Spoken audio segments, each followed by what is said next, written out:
জয়গুরু। ওং শ্রী পরমাত্মনে নমঃ। সকলকে জানাই শুভেচ্ছা এবং যথাস্থানে প্রণাম। কথায় আছে, মাথা থাকলেই মাথা ব্যথা হয়। অর্থাৎ এই শরীর আছে, তো তাহলে শরীরে রোগ ব্যাধি এগুলো তো হবেই। রোগ ব্যাধি থেকে আরোগ্য লাভের জন্য আমরা ডাক্তারবাবুর শরণাপন্ন হই, নার্সিংহোম, হাসপাতাল ইত্যাদিতে যাই।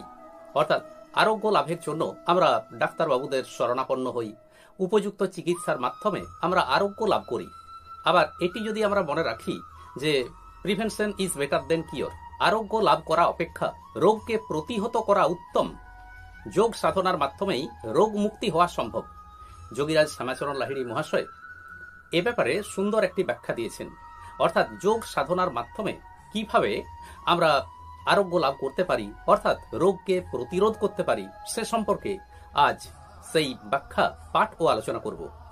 এর আগের একটি ভিডিওতে আমরা পেয়েছি যে নিশ্চল ব্রহ্মের 1% চঞ্চলতা প্রাপ্ত হয়ে সেই 99% নিশ্চলতার মধ্যেই রয়ে গেল। এই যে 1% চঞ্চলতা প্রাপ্ত হলো, এটি ক্রমশ বৃদ্ধি পেতে পেতে 10 থেকে 100, 100 থেকে 1000, 1000 থেকে 10,000 এবং শেষে 1 লক্ষ তরঙ্গে পৌঁছে গেল। এটি যখন 1 লক্ষ তরঙ্গ বিশিষ্ট অবস্থায় এলো, তখন তাকে বলা হয়, অর্থাৎ সেই অবস্থাকে বলা হয় ক্ষিতি তত্ত্ব। জড় এবং চেতন সবকিছুরই প্রকাশ ঘটে থাকে এই 1 লক্ষ তরঙ্গের মধ্যে। অর্থাৎ প্রতিটি জীবের অস্তিত্ব হল 1 লক্ষ বিশিষ্ট তরঙ্গায়িত অবস্থা। এবার দেখুন এই যোগ সাধনার মাধ্যমে কিভাবে রোগ মুক্তি সম্ভব। যোগীরাজ বলেছেন যে রোগ মুক্তির জন্য যোগ সাধনা দরকার।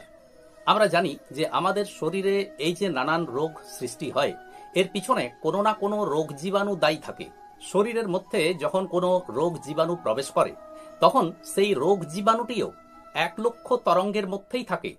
আবার দেখুন, মানুষও এই 1 লক্ষ তরঙ্গায়িত অবস্থার মধ্যেই থাকে। তাহলে এই রোগ জীবাণুগুলো যে তরঙ্গের মধ্যে অবস্থান করছে, মানুষও সেই একই তরঙ্গের মধ্যে অবস্থান করে, যার ফলে এই রোগ জীবাণুগুলো শরীরের মধ্যে প্রবেশ করে বংশ বিস্তার করে এবং আমাদের শরীরে নানা প্রকার ব্যাধি সৃষ্টি করে।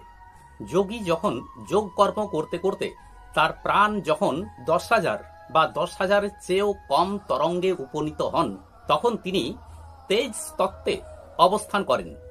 আমরা জানি আগুনের মধ্যে রোগ জীবাণু নষ্ট হয়, অর্থাৎ আগুনের মধ্যে রোগ জীবাণু এগুলো থাকতে পারে না। কাজেই যোগী যখন যোগ সাধনার মাধ্যমে তেজ তত্ত্বে পৌঁছায়, তখন তার শরীরে এই রোগ জীবাণুগুলো কোনো প্রকার রোগ সৃষ্টি করতে পারে না। কারণ ওই কম প্রকার প্রাণ তরঙ্গের মধ্যে রোগ জীবাণুগুলো বেঁচে থাকতে পারে না। যোগীর প্রাণ তরঙ্গ যখন 10,000 বা তার কমে পৌঁছায়, তখন তিনি সহস্র সূর্যসম আত্মজ্যোতিতে অবস্থান করেন। এ প্রসঙ্গে যোগীরাজ বলেছেন, এই আত্মকর্ম আরো অধিক করতে থাকো, তাহলে রোগ থাকবে না। জন্ম জন্মান্তরের সঞ্চিত পাপ রাশি জ্বলে যাবে, জীবনের সমস্ত অন্ধকার অর্থাৎ অজ্ঞান চলে যাবে এবং পরিশেষে আত্মজ্ঞান লাভ হবে। তাই বুঝতে পারলাম যে কিভাবে এই যোগ সাধনার মাধ্যমে আমরা রোগ থেকে মুক্তি লাভ করতে পারি। আজ এই পর্যন্তই। আসুন এবার শ্রী ভগবানের মহামন্ত্র জপ করি। হরে কৃষ্ণ কৃষ্ণ কৃষ্ণ হরে হরে, হরে রাম রাম রাম হরে হরে। নমস্কার।